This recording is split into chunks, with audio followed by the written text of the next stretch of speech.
so I don't have to edit it.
Hello and welcome to Xero Uncut. I'm Xero. So about a bad intro there, if we have it that way. But yeah, carry on. He clicked it too early. He didn't tell me. And I'm Bobby. What is up? I actually had my finger on the button and I accidentally released it. So, you know. Yeah, it's recording. I'm like, oh. Yeah, no, I took my finger off the button too soon. But yeah, so anyway, yeah, so it's been quite another sort of busy week for it, for things. We might as well get straight in with the news this week. So first of all, we might as well talk about the big talking factor of the week. Dijak is officially a free agent. Obviously, by the time this video will be. Not the definition of a WWE free agent. No, he's free actually agent. Free agent. Yeah, because he actually put out that no deal was offered and stuff like that to him, and everything like that. Now, it came as quite a shock because from what my understanding was, is that they were offering him and they were going to go up and speak to him and stuff like that. But he actually dropped a couple of bombs last night on a live stream that he was doing with Mason Monsor, or whatever his name is now. Yeah, because he done that last night. It was a 4.5 hour long live stream, but I only caught the first hour of it. Yeah, well, halfway through it, he had to disappear because his kid was throwing up. So he disappeared for about 20 minutes, basically, to sort his kid out. Yeah, but no, yeah. What did you think, obviously, about announcing, obviously, that Dijak's leaving and that, first of all, really? And stuff? Right. I can't believe they didn't even negotiate with him. I thought they liked him. I don't know. I think he's a talent. I was telling Xero the other day. There's something missing with him. I just don't know what it is. Yeah. He's got the height. He's got the look. Yep. Decent mic guy. Pretty good in ring for a dude of his size. But there's something missing, and I can't figure it out. I don't know. No, yeah, I don't know either. Now, would I have let him go if I was WWE? I can't say I would have. I think I would have kept him around, but... Yeah, well, what he was saying was, if I remember rightly, because I'm not going back and getting the entire bloody clip, because that's going to be 4.5 hours worth, so I'm not doing that. Yeah, I'm good. I'll just leave, and you can play that stream, and yeah. Yeah, no, well, what it was he was saying on there that literally he was, because it's not actually him who was communicating, because he's represented by Paragon Employment Agency or whatever, which is like some lawyers and stuff like that. I think that's the one with Tiffany Stratton, I think. Yeah, most of the wrestlers are underneath that now. So what he was saying is that apparently Paragon and WWE, well, Paragon kept messaging WWE to say, like, you know, what's happening and stuff, and he said there was a report put out saying that there was early hopeful preliminary talks. Now, he said at the end of the day, that was complete and utter bullshit because nothing was even offered to him.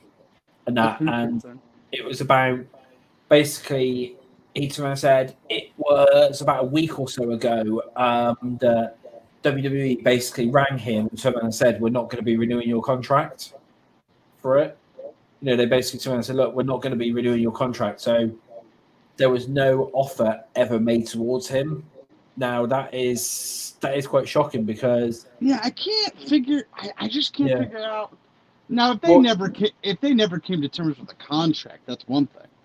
But to not even throw out an offer, did dude do something wrong? I don't know. I don't know, but what he turned around and said on the live stream was he turned around and he goes, I knew there was something wrong when he got drafted. He obviously got drafted to Raw, and he turned around and said, and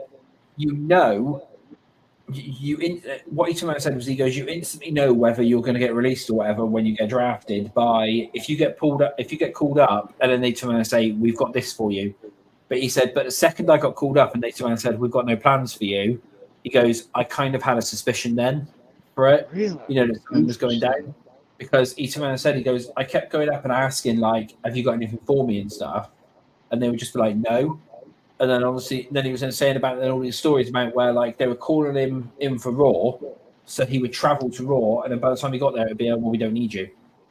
Basically, like, so he would travel basically from wherever he lives in that out to wherever Raw was that time, and they'll just be like, yeah, no, we don't need you, basically. And like, if it did have him, they'll either have him in one of the speed matches, which was obviously on a SmackDown as well. So they would sometimes call him in for a SmackDown and that, a random SmackDown, just to do like a 3-minute speed match, and then that was it for like a week or two. Or they would have him on for one match or main event and that, and he was basically turning and saying like he was really pissed off because he had to pay out for a hotel room and everything like that for travel and that, and of course. Well, also on the other hand, you're flying to all these cities to do a 3-minute match. Yeah, it's stupid, isn't it? Basically. I mean, as long as you're still getting paid, I mean, I understand where he's coming from, but like on the other hand, it's like, that's not bad. Yeah. But no, so that's what he was saying. He was also saying a story about when him and I can't remember who it was. He was saying it was a little bit of time ago because Vince was still there. It was about 6 months before Vince got released. I found this quite interesting. He had a match with somebody. I can't remember who it was. And they were like really on NXT or Raw. It was on Raw, I think it was, because it would have been main roster because Vince was there. I don't know who it was. He must have been T-Bar. No. They no. Were he was Dijak when he was there, but like maybe he was like a main event taping or something. Yeah, I think it was a main event. Yeah, well, basically he was saying, I can't remember who it was, but he said that he took a choke slam from whoever it was from, and they choke slammed him through the table. Now he said, "Oh yeah, my body got completely destroyed and wrecked and everything like that because." He goes, I turned around and said, if I want to do this, I want to do this right. And he completely went through the table and everything like that, and completely destroyed the place. I don't know. It might not have been main event because he was saying it was for a dark match because this is where the whole thing came from, right? And then basically, isn't dark matches are normally before SmackDown, kind of, but main events taped, whereas this match wasn't taped because this is what his whole thing was. So what he turned around and said was so they were at ringside and he had just took a choke slam on the ring apron as well after being put for a table, and he turned around and said that basically that where they knew it obviously wasn't being taped and stuff like that, Dijak grabbed whoever his opponent was and carefully placed his hands on him to throw him into the ring apron or whatever and that. They had a good solid 20-30 minute match or whatever it was for the dark matches. Went backstage and Vince basically said to him, "You never touched whoever it was at ringside hard enough. You didn't make it look believable enough." And Dijak said, "I've literally just destroyed my fucking body out there, and that for this match to be able to put on to show you that I'm willing to do anything and that to be able to do this, and you've moaned at me." Because for a non-televised match, I didn't grab my opponent by the bloody face and throw him around seriously harming him or whatever, That's weird. Yeah, he goes. So it seemed like that maybe that even Vince had it out for him, which is slightly weird because obviously Dijak's he's a bigger guy. But that's a Vince guy. If anything. And he turned around and said, then he goes, And then like 6 months later, Vince was gone. So he said that was when it sort of was. It was like 6 months before Vince went. So obviously all that was going down. So, he said it could have been that Vince knew what was going on and he was obviously stressed over that and he was just taking it out on everybody. But that was one of his stories that he was saying on it. And I found that quite interesting for that. And like they were just saying quite a lot of other bits and pieces. See? So that's weird. So yeah, that was that. I found that quite strange, but no, wherever he goes to next, obviously, good luck because I know he's like a friend of the channel and everything like that, and like he's talented too. Yeah, we have spoken a few times and stuff like that. So he's a very talented guy. He's a really good guy. He's I spoke to him a few times personally myself, and it's a shame to see him go. And just good luck, shocking. obviously, for it. Yeah, very shocking for it. Yeah. So that was the Dijak news. No, we might as well go on to the other bit of news then this week. Then, so AEW have made it into the news quite a lot this week. First of all, because of Tony Khan and his over exaggerations, I'd say. No. Those numbers are accurate. I've had it confirmed by the Wrestling Observer newsletter. Yeah, no. I'm not on about that one. I'm on about the CNN interview. Yeah, that's what. Wait. Yeah, the CNN. Oh, okay. Oh, yeah. Okay. Wait. Yeah. What's CNN interview? I don't know. It might have been. No, it's Fox Sports. Sorry. Yeah, it's Fox Sports. That's the same one. That's the same one. All right. Yeah. Those numbers. Well, yeah. On there, he was because I actually watched the interview before I came onto here just to double check that I wasn't actually hearing things from what people were like exaggerating or whatever. Right? I sent you the thing too. So. No. I watched the full interview. I found the full interview. You actually watched it? I didn't watch it. I just saw it. No. I found a full 5-minute long interview. And basically during it, he was saying about how he reckons that the 5 hours of TV that he's doing a week is really good. He also, as well, I found this quite funny. Collision, obviously, on the Saturday, he said was done on a handshake deal with Warner Brothers Discovery on a, we'll do it for you, but you have to prove it.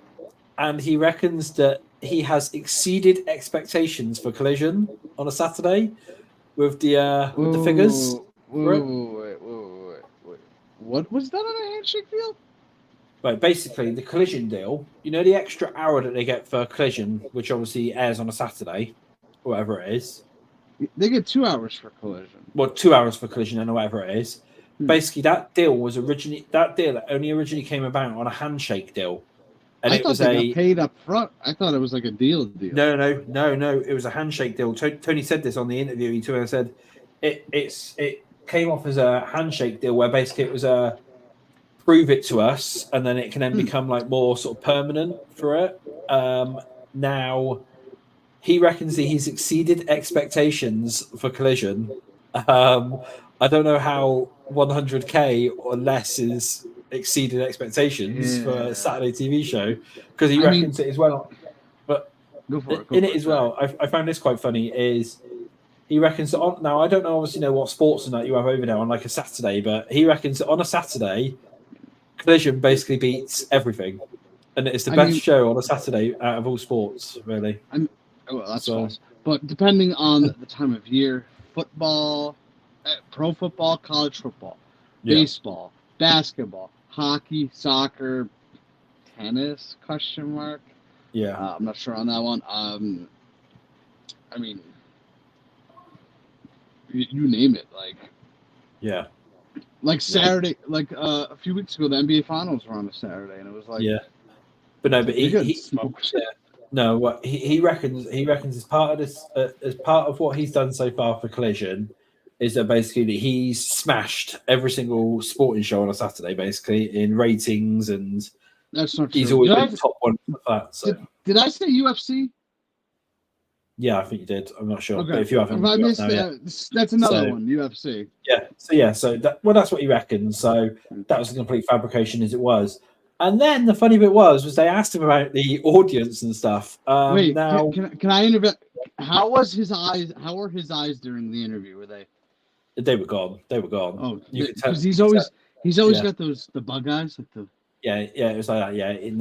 They were like, but no, crazy. But yeah, and then the figures came out, and He reckons that AEW have had 500 million in attendance over 110 shows.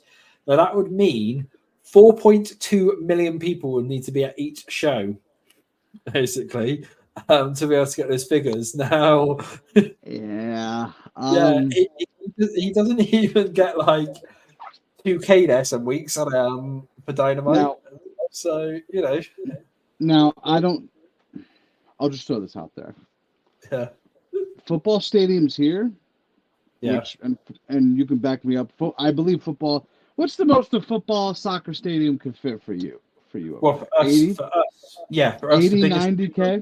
Well, yeah, Wembley Arena, which is our biggest one, fits 80K. Okay, 80K. Maybe in America we can get it up to 100, maybe 110. Well, wasn't we can't get it up to 2.5 million. Well, that's what he's claiming happened per show. If you work that one out, is about 2.5 million per show. Basically, he reckons what is in attendance every week at AEW. Basically, well, no, at each show. That's what he reckons it is. He was also then saying in that interview as well how this will go nicely now into my next thing. How the budgetary and stuff like that is all fine and everything. Now, it's been reported that the Wrestling Observer newspaper, which is obviously Mr. Dave Meltzer, which is Mr. AEW, so this is accurate. Basically, is he spends AEW spends roughly 104 million per year on just talent contracts. So, it's been said. Time out. Rewind. What? You said 104 million. Now I haven't seen 104 million.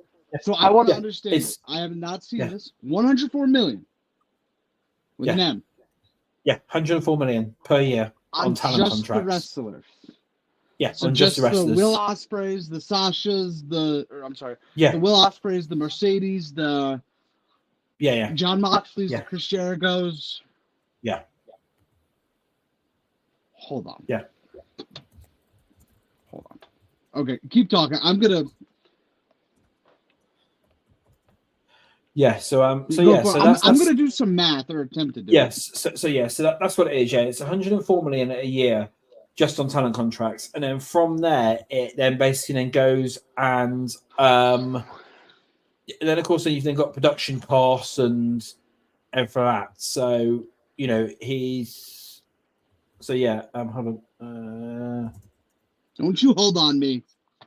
No, I've just received some news. Hold on. Sorry. So basically, so what it is then is, and then of course then you've then got production costs and everything on top. Now, there was another report which came down which has been proven to be true as well, because it's on official documentation and stuff like that, so it can't be faked.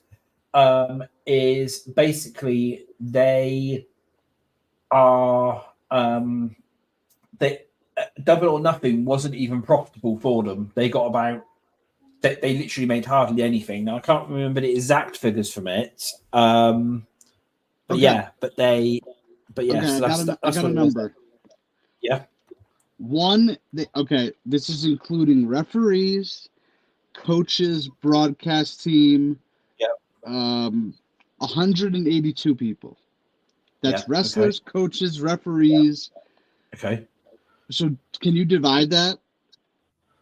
Not off the top of my head. I thought you had a calculator. 182 million. No, I'm sorry. 104 million into 182. Yeah. So if I try to open anything else up on my laptop, it'll die. So 104 million. I don't have a calculator on the iPad, so million. Come on.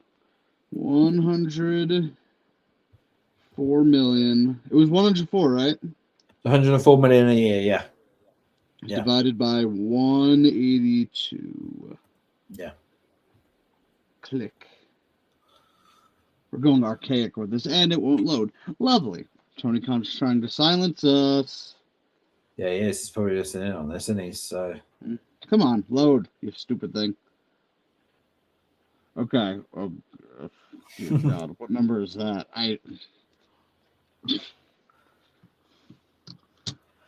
That is then 5 million. Then basically, that looks like roughly 5.7 mil. These people make 5 million a person. I wouldn't have thought every single person. No, that's got to be like That's that can't be true. right. Jericho probably makes like 10. Yeah, Moxley probably makes like 7. Moxley's Omega the Bucks, yeah. Moxley's the highest apparently. I think I've heard is Moxley's apparently the highest. But Moxley the Bucks, Hangman, yeah, Omega. Yeah, I guess yeah, not everyone, but still. yeah, but yeah, that's still quite a hell of a lot. Basically, 104 million a year on just talent. MJF. Did you hear Yeah, the rumor about how much he's getting? yeah, that's fake. That's fake. It's storyline.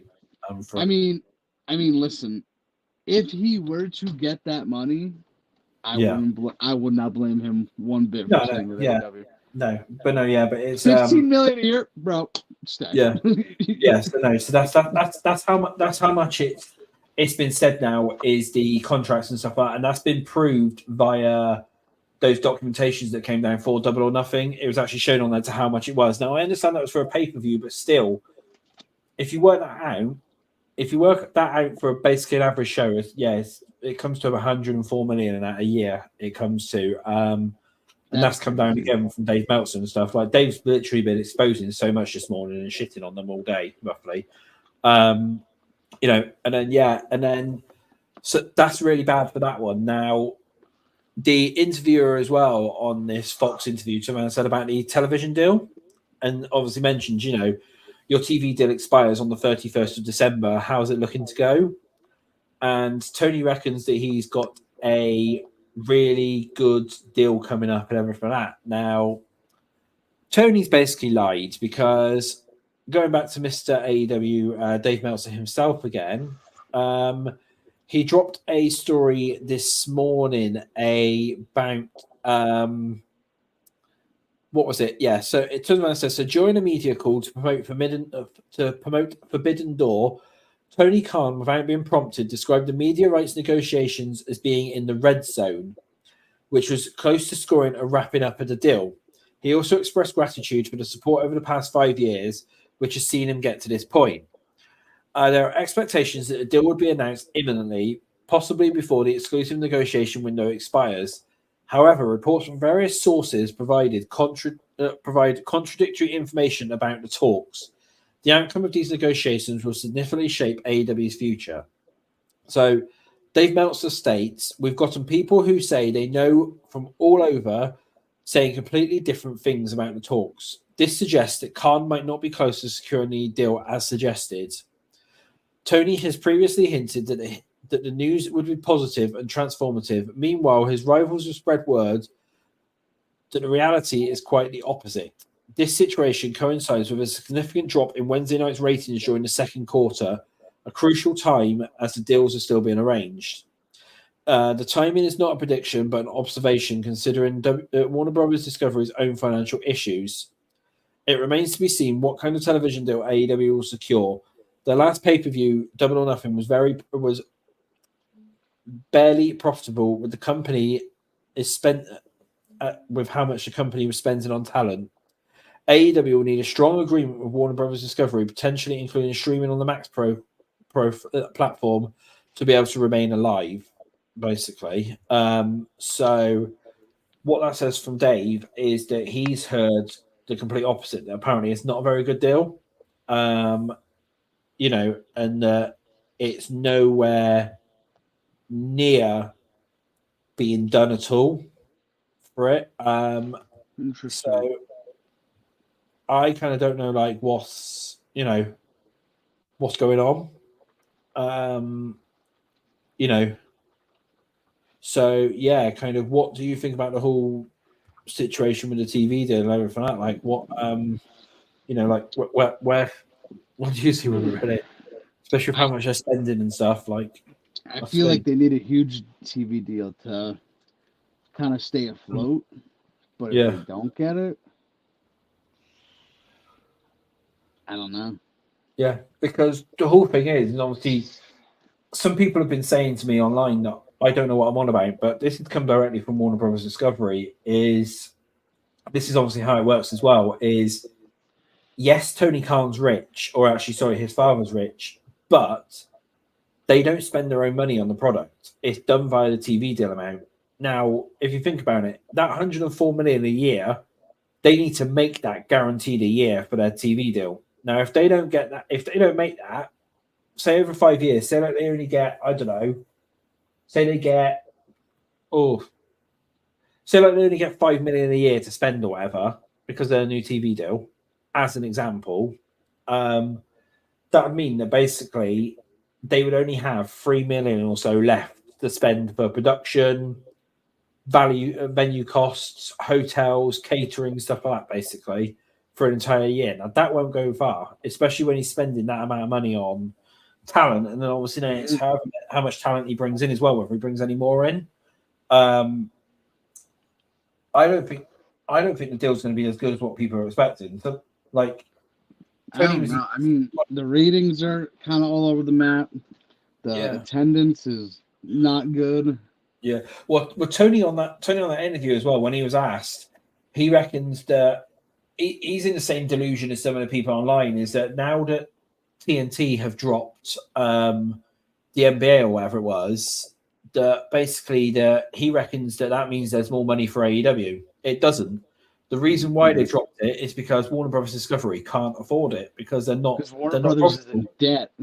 Yeah, they're in debt. They're trying to cost cut, so they're not going to scrap the NBA deal and then turn around and say, "Oh yeah, you know, Tony Khan will give you $4 million or whatever, you know, to make up for this." You know, they're not going to do that. They're going to save that money by that NBA money will be gone. That will be savings every month, but that'll be savings every year now into Warner Brothers Discovery for it, you know, rather than them spending it out on something else. And I can see this AEW deal being really low and not a good one, not a good deal at all. And that for I don't know. They're either gonna. I feel like it's either Warner Brothers is gonna overpay, tremendously, or they're gonna underpay, and it's just gonna be bad. I can't see them. I can't see them offering them a high amount. Really, I can't see it. I really can't see it, and that like it's not. I can't see that it's possible, and that, you know, because they don't physically have the money. That's what I was saying. They're cost cutting and everything out for it now. Yeah, I don't know what's obviously going on with that one, but it's stupid, really. I don't know. But yeah, they got 3 shows, so I'm not counting Ring of Honor. No, yeah, I wouldn't count Ring of Honor into that, but no, it depends. Obviously, like I said, if they get a deal with Warner Brothers Discovery and it's a good deal, then fair play. But personally, I can't see it happening. I can't see them getting that good deal with Warner Brothers Discovery, not at all. And the longer it takes, I feel like the worse it's gonna get. Yeah, well, this is the thing: is yes, their deal expires on the 31st of December or whatever it is, but all the TV networks, they lock in their program in from around August, September time for anything past October.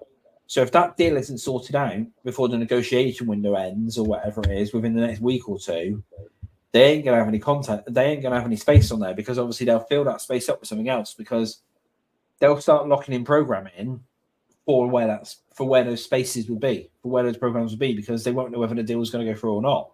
So, you know, so you could end up having it through that way. The only thing that I can really see what would be beneficial is maybe AEW does something similar like what WWE are doing, and they move it all to Max.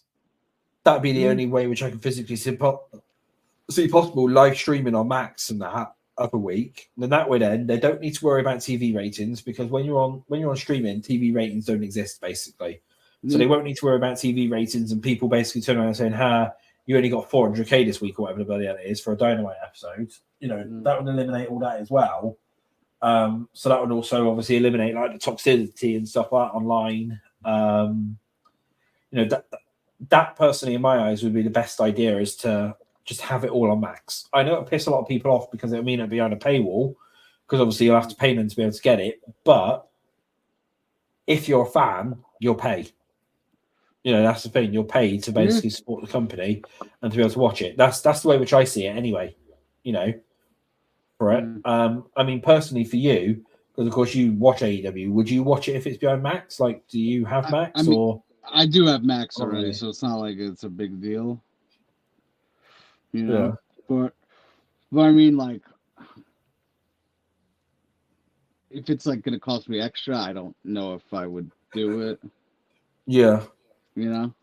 So I mean, yeah. I mean, it's if it's included, why not? Yeah, I'm not. If it's included to Max, like I said, if they go like the Netflix deal, where obviously won't be included into your Netflix price, that should be okay. But like, if they then start whacking you on like a monthly subscription to watch the weekly TV, and then you've then got the pay-per-views on top, and that still, then that's going to be ridiculous, and that's going to drop that down massively. But personally, I think streaming is probably going to be the best option for AEW really.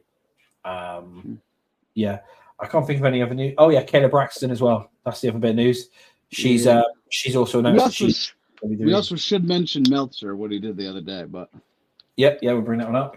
Yeah, well, actually, I'll bring this one up into it. Actually, then yeah. So Kayla Braxton has announced that she is leaving WWE. Last night is this Friday night's SmackDown.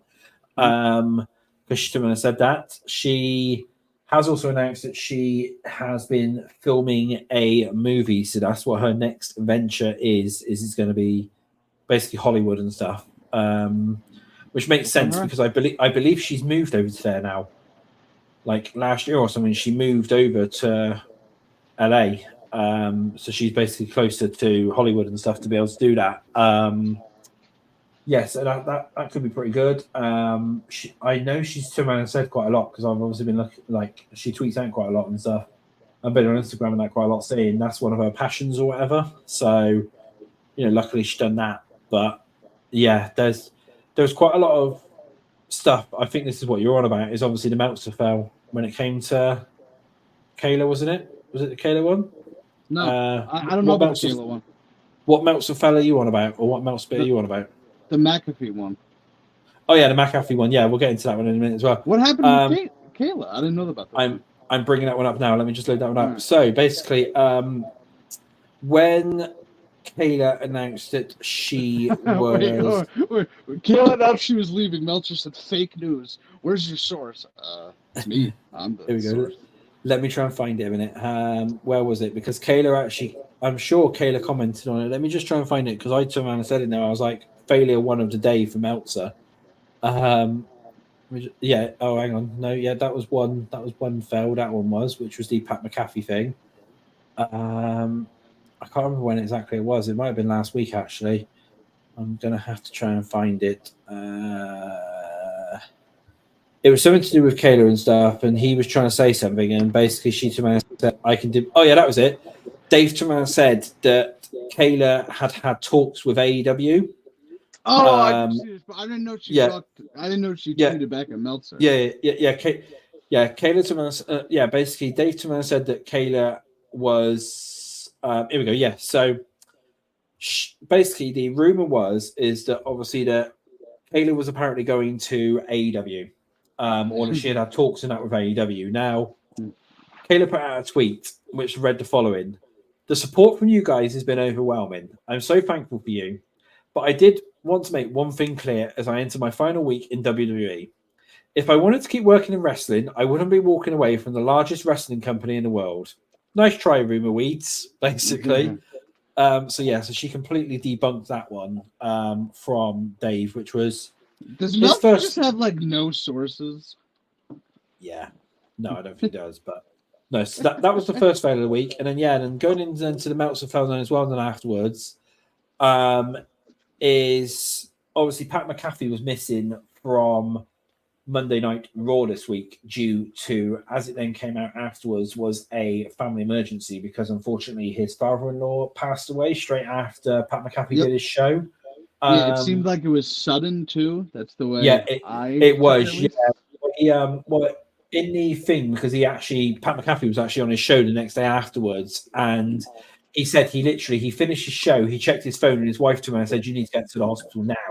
Basically, like he literally finished the show. He was preparing to go to SmackDown and everything like that because it was in the area. But he literally had a text saying, "You need to come here now." Basically, so he went straight to the hospital, and yeah, his father passed away. Literally, like his father-in-law passed away like an hour or two later. It was. So they went ahead and arranged for Miz to obviously cover commentary for a little bit. Now, Dave Meltzer obviously turned around and said, even after Raw had aired, he basically turned around and said that it was all storyline. Pat McAfee was off because of a storyline.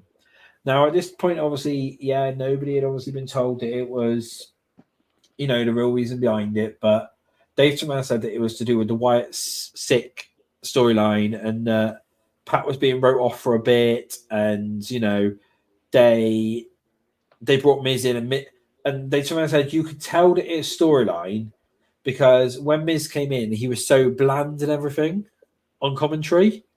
And it's like, no, the reason why he was so bland, he obviously wasn't bland, but if you think about it, Miz isn't a commentator.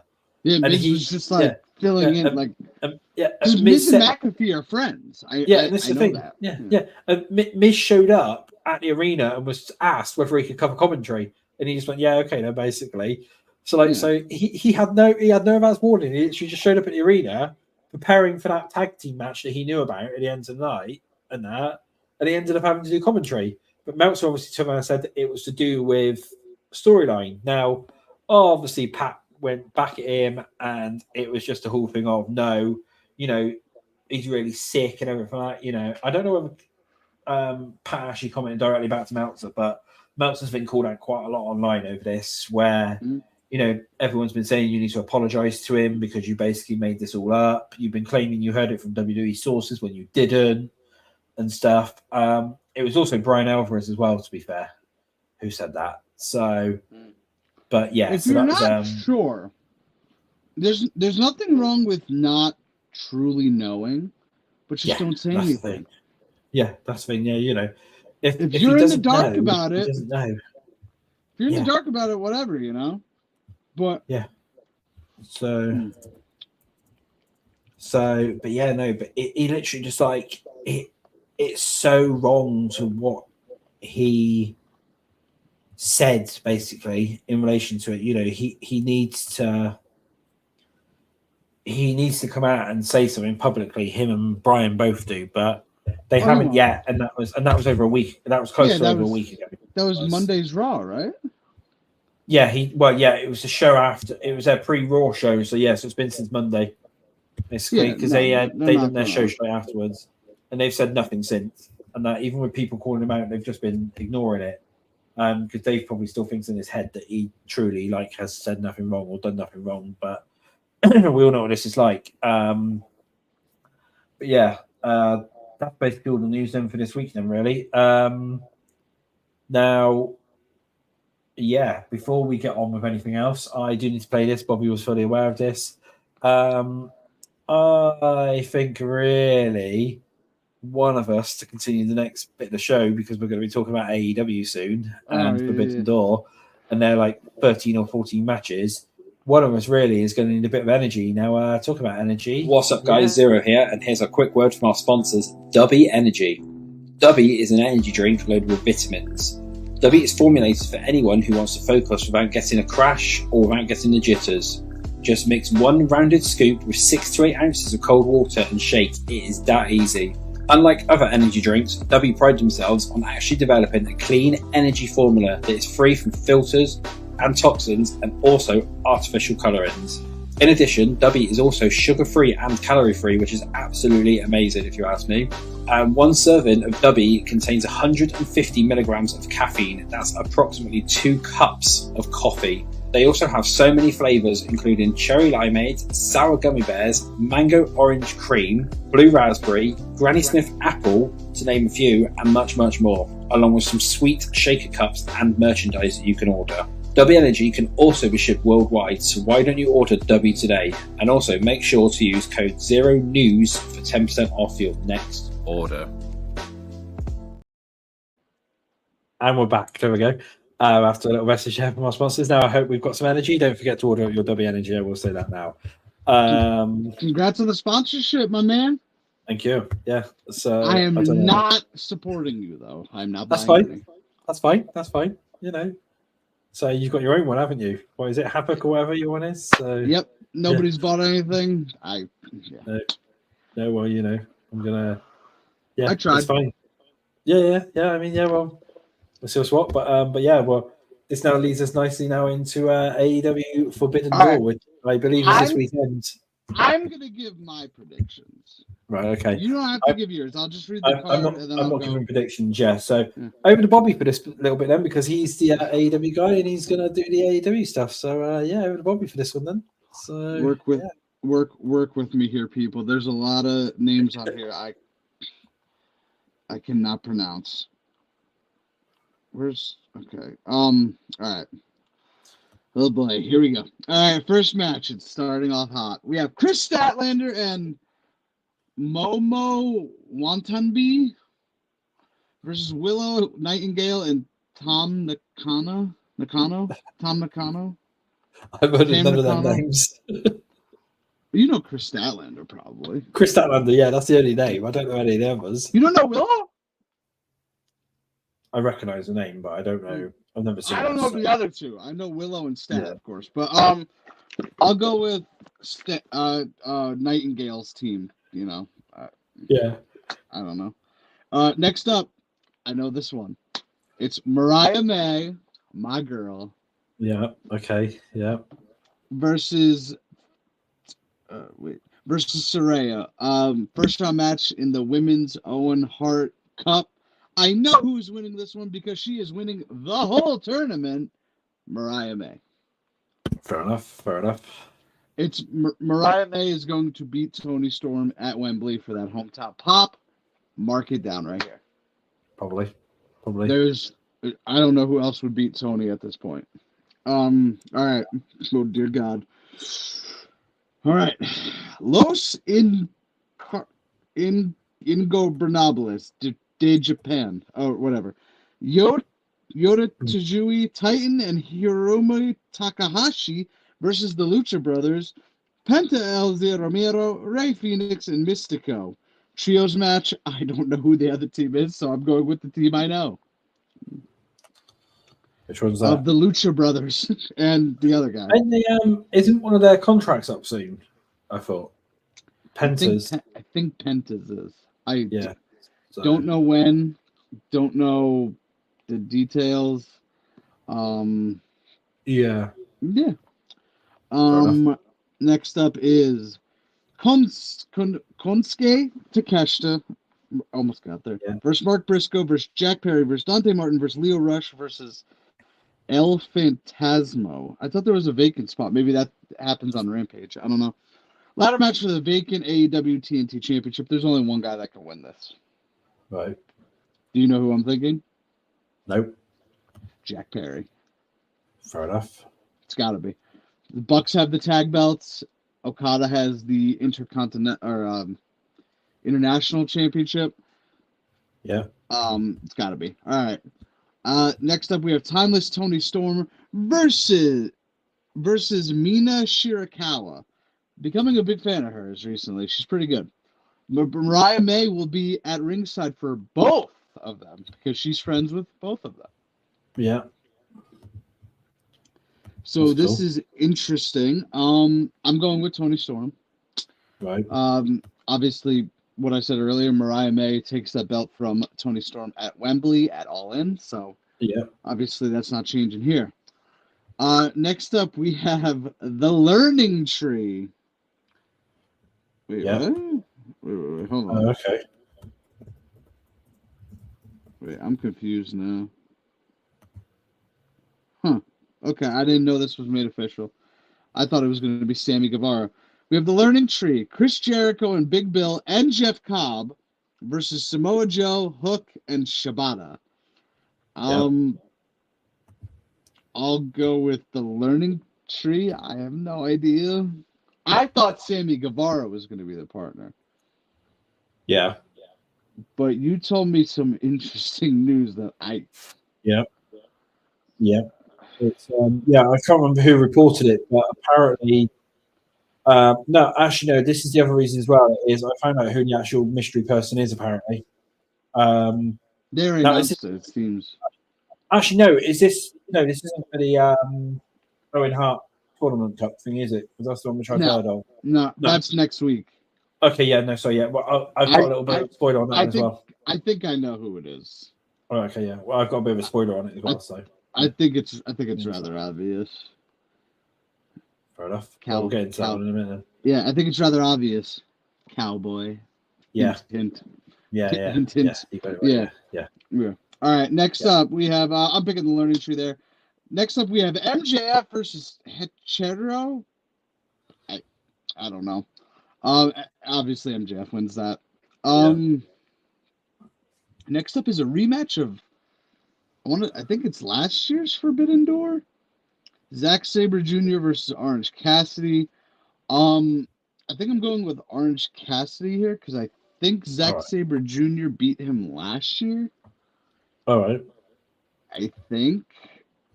Yeah. I'll check on that after. I'll put it this way. I'm going with whoever didn't win the last time. Next up is Jon Moxley versus Tetsuya Naito. Singles match for the IWGP World Heavyweight Championship. I'm going Naito. Apparently he's the heavy favorite. This is the time for Moxley to drop it. That's all I got on that one. Next up, we have Mercedes Moné versus Stephanie Vercur. Winner takes all match for both the TBS Championship and the New Japan Strong Women's Championship. Yeah. Gee, I wonder who's winning this one. Yeah. I wonder who. Yeah. So Mercedes Moné. So yeah, that one's obvious. Yeah. Next up, we got 3 matches left. We have the Elite. Matt Jackson, Nick Jackson, Okada versus Scissor Ace, Anthony Bowens, Max Caster, and Hiroshi Tanahashi. I know how to pronounce that one. I'm going with the Elite here. They took a pin a few weeks back, and I think they want to keep them strong. Next up, we have the men. I think they're going out. I think they're going to win most of it going up now, aren't they? Because obviously they're pushing the Elite, aren't they, for like whatever it is.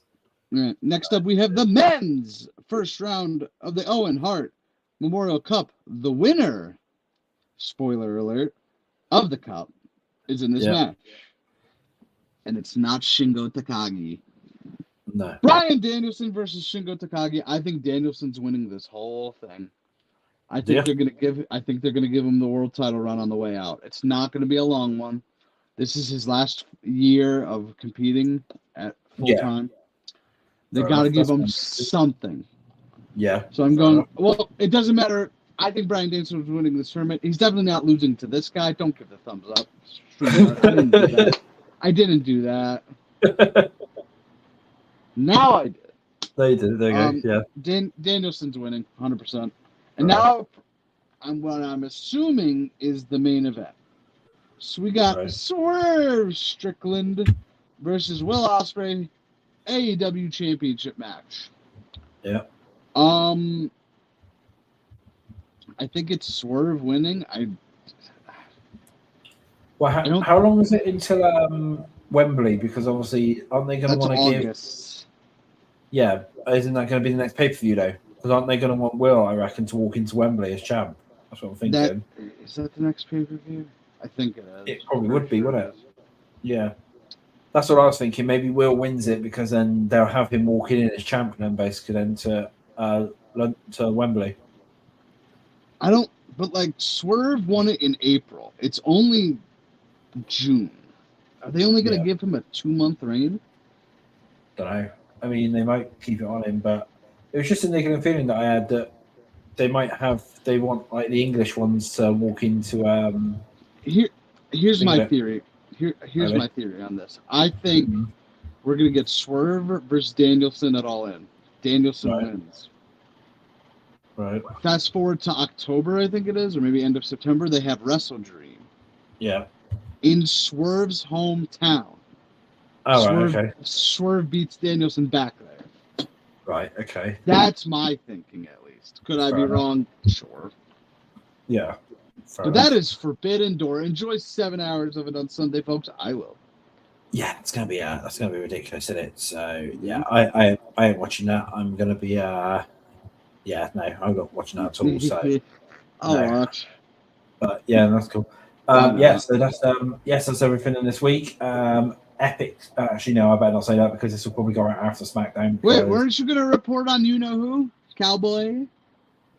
Apparently, yeah. All I was going to say is that he was just he was going to be the Owen Hart Mystery Cup person, basically. It seems like all signs point to him being the wild card. I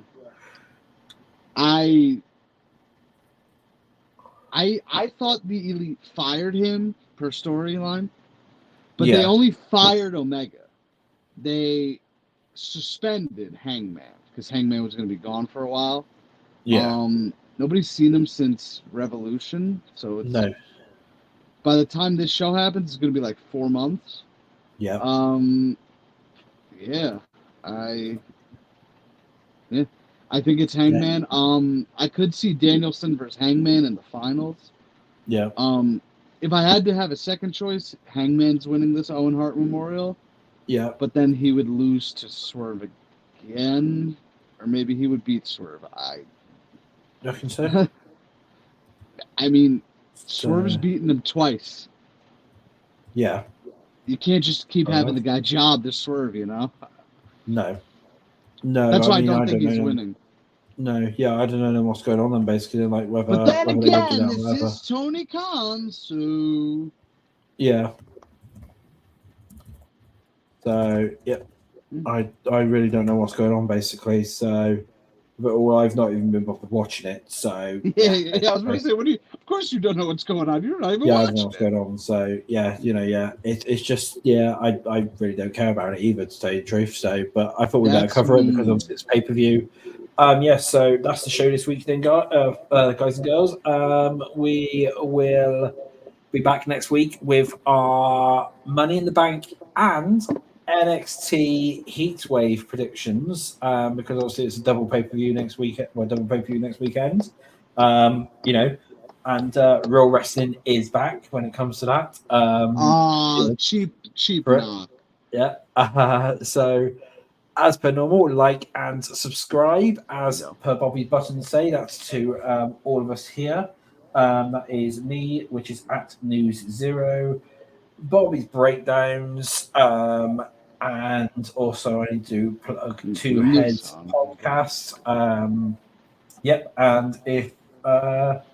if there's any ideas for any videos or for future content that anyone wants, please drop me a comment on anything. Yep, drop a comment and we will ignore it. Well, no, I'll make Bobby do it. Or whatever. Good luck. Yeah, or I'll try to do it somehow. Don't forget to use Zero News, the code on W Energy. I need to do that again there. And thank you for watching this week. I'm Zero signing out. And I'm Bobby. We will see you next week for a very, very, very stacked show. Yes. See you next week, just like SmackDown will be tonight, hopefully. So, goodbye.